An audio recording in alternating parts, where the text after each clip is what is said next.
Setelah sempat buron selama beberapa hari, akhirnya unit Reskrim Polres Tanjung Balai menangkap pelaku pembakaran fasilitas Poliopjin di Rumah Sakit Umum Daerah atau RSUD Tengku Mansur, Kota Tanjung Balai. Peristiwa pembakaran terjadi pada Selasa 15 Maret lalu.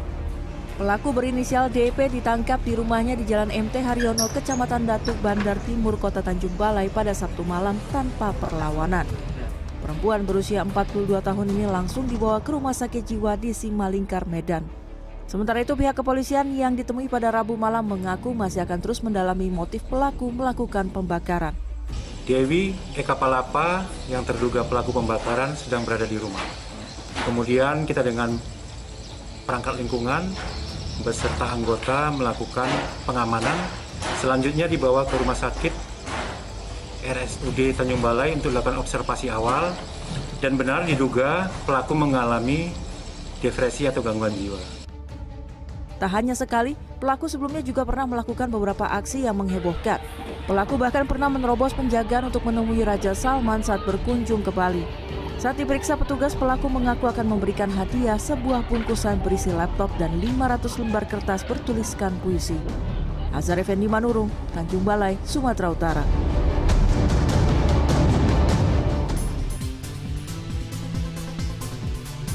Halo, Good morning. Bagaimana kabar Anda di hari ini? Kita semua berharap Anda dalam keadaan sehat walafiat. Betul, apalagi menghitung hari ya menuju 1 Ramadan, Masya Allah. Iya, dan apalagi kan pemerintah sudah mengizinkan ya buat sholat tarawih di masjid, begitu ya. Dan bahkan sudah boleh mudik juga loh di tahun ini loh. Tapi ada syaratnya, syaratnya nanti, ya? selengkapnya nanti. Ya. Di Good Morning kami akan bahas untuk Anda, saya Daniar Akhri. Dan saya Alfian Raharjo. Kita mulai Good Morning dari sekarang.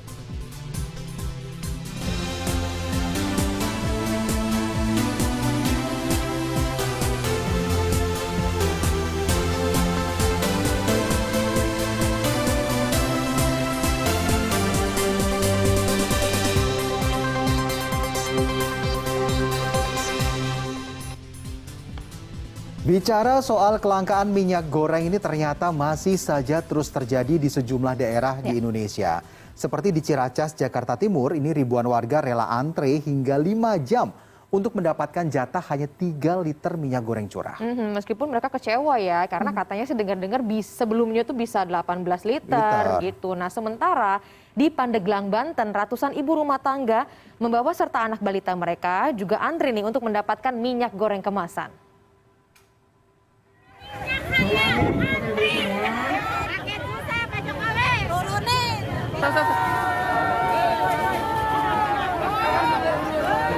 Itulah ungkapan kekecewaan dan harapan ibu-ibu saat menunggu kedatangan truk tangki minyak goreng curah di kantor Kelurahan Ciracas, Jakarta Timur. Ribuan warga ini menyerbu pasar murah yang digelar suku dinas UMKM Rabu siang. Sejumlah warga datang sambil membawa jerigen, galon, dan alat tampung lainnya.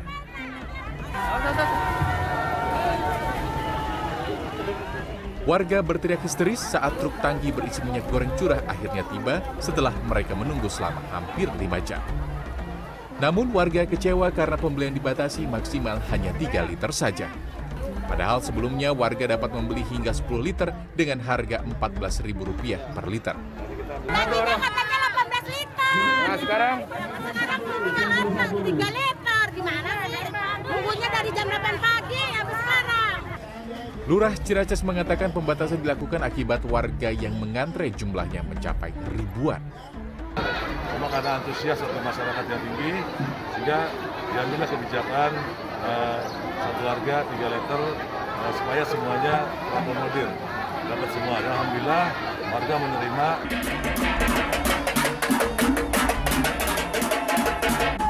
Di kawasan Semolowaru Elok, Surabaya, sejumlah ibu-ibu memukul-mukul peralatan memasak memprotes harga minyak goreng yang mahal. Sejak harga minyak goreng kemasan menjadi Rp50.000 per 2 liter, para ibu yang juga berjualan gorengan dan olahan makanan mengaku merugi. Mahalnya minyak goreng membuat mereka terpaksa berhenti berjualan. Kita nggak bisa jualan, kasihan yang jualan goreng-gorengan itu. Masa yang mewakili jualan gorengan tetangga saya sekarang nggak jualan. Di Kabupaten Pandeglang, Banten, sejumlah ibu rumah tangga membawa anak balita mereka saat antre untuk membeli paket minyak goreng murah. Warga antre di depan agen minyak goreng di Pasar Badak, Pandeglang. Untuk mendapatkan minyak goreng seharga Rp14.000 per liter, warga sudah mengantre sebelum toko dibuka. Petugas gabungan akhirnya mendahulukan ibu pembawa balita agar tidak ada warga pingsan saat mengantre. Dari rumah itu jam 6:30. Itu berapa harganya, Bu? Ini harganya 28. Para ibu ini berharap harga minyak goreng bisa kembali stabil. Tim Liputan CNN Indonesia. Selanjutnya nih, mahalnya minyak goreng kemasan ternyata membuat komoditas ini menjadi incaran pencuri, seperti yang terjadi di 2 minimarket di Madiun, Jawa Timur. Memang jadi barang yang sangat mahal ya, sama kayak emas gitu. Sementara itu produsen tahu goreng di Tangerang, Banten ini terpaksa menaikkan harga jual karena harga minyak goreng yang masih cukup tinggi.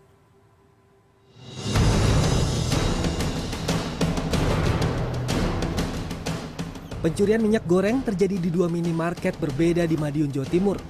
Di sebuah minimarket di Kecamatan Mejayan, Madiun, Jawa Timur, pelaku yang mengenakan baju bergaris mencuri 1 kemasan minyak goreng ukuran 2 liter pada Selasa siang. Usai mengambil, pelaku berusaha kabur, namun kasir curiga dan memeriksa kamera pengawas. Setelah dilaporkan ke polisi, pelaku berinisial AS berhasil ditangkap saat hendak menjual minyak curiannya. Kejadian serupa juga terjadi di minimarket di Jalan S. Parman.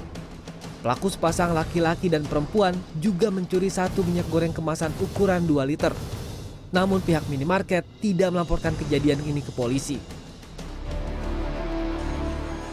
Sejumlah produsen tahu goreng di Parung Serap dan Pasar Lembang Ciledug, Tangerang, Banten terpaksa menaikkan harga jual tahu karena tingginya harga minyak goreng.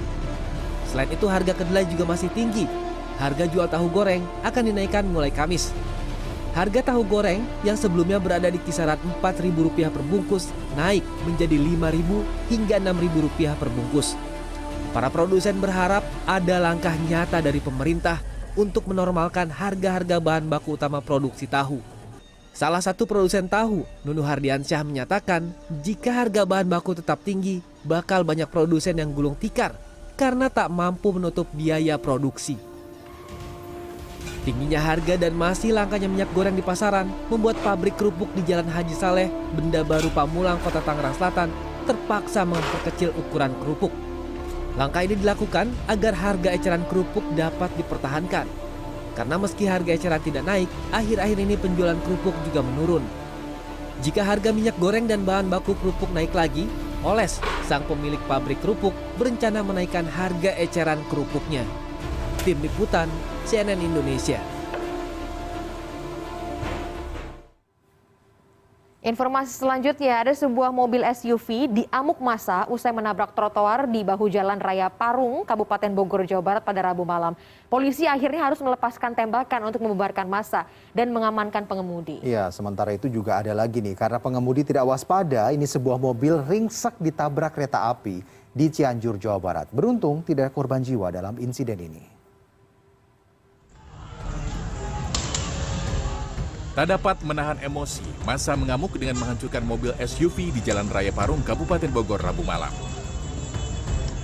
Kemarahan warga ini dipicu akibat pengemudi mobil bernomor polisi B1684BJZ itu melaju ugal-ugalan dari arah BSD menuju Parung. Pengemudi lalu dikejar oleh sejumlah pengendara motor. Naas, saat melintasi lokasi kejadian, mobil justru menghantam trotoar. Dalam sekejap, mobil tersebut hancur dirusak warga. Polisi yang datang ke lokasi kejadian melepaskan tembakan untuk membubarkan massa dan mengamankan pengemudi dari amukan. Ada info bahwa si pengendara ini dalam keadaan mabuk. Sementara itu Hamdan, paman pelaku, menyampaikan keluarga akan bertanggung jawab atas perbuatan keponakannya. Kasus ini kini ditangani Polsek Parung.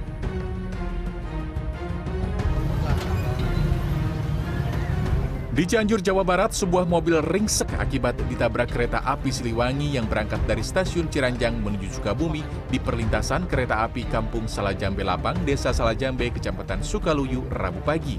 Pengemudi mobil mengaku ia sudah terbiasa berkendara bersama anaknya melewati perlintasan tanpa palang pintu. Tetapi saat kejadian, ia justru tidak tahu ada kereta api melintas. Nyawa keduanya selamat karena pengemudi langsung mengerem kendaraan saat kereta melintas. Udah kerem. Apa yang kena kan?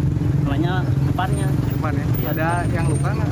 Kalau yang luka nggak ada, kalau cuma mobil mesin hancur. Menurut catatan Polsek Sukaluyu, insiden serupa kerap terjadi di lokasi kejadian. Kapolsek Sukaluyu pun mengaku pihaknya dan pemerintah kecamatan Sukaluyu sudah meminta PT KAI untuk memasang palang pintu di perlintasan.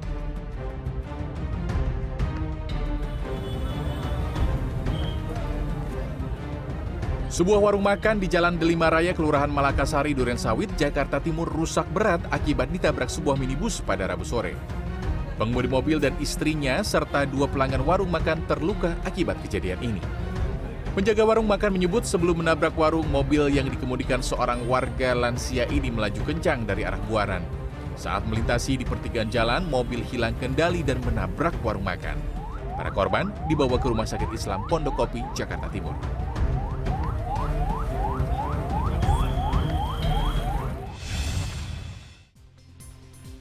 Presiden Joko Widodo memastikan bahwa masyarakat diperbolehkan sholat tarawih berjamaah dan mudik lebaran tahun ini. Tapi ada syaratnya nih pemirsa, apa aja syaratnya yang mesti dipenuhi loh? Informasinya saat lagi di Good Morning.